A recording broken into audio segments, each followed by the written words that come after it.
আসসালামু আলাইকুম, কেমন আছেন সবাই? আপনাদের সাথে একটা ছোট্ট ভিডিও শেয়ার করব আজকে। যেহেতু বাড়ি যাব, ঈদ এসেছে, মানে ঈদ তো প্রায় চলে এসেছে। গ্রামের বাড়িতে যাওয়ারও সময় হয়ে আসলো।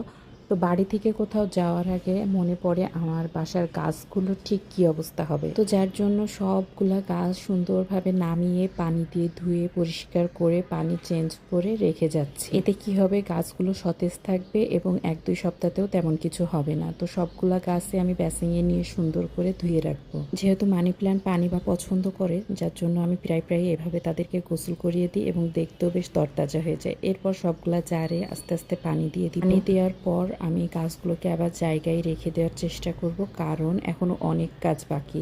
এই তো অ্যাকোরিয়ামের সব টুলসগুলো নামিয়ে ধুয়ে রেখেছি, আর এগুলা ধুয়ে পরিষ্কার করে আবার জায়গায় রেখে দিব। অ্যাকোরিয়ামের পানিটাও বেশটা শুকিয়ে গিয়েছিল, যার জন্য পানি দিব নতুন করে, আর এই গাছগুলাও বের করে পরিষ্কার করে নিয়েছি।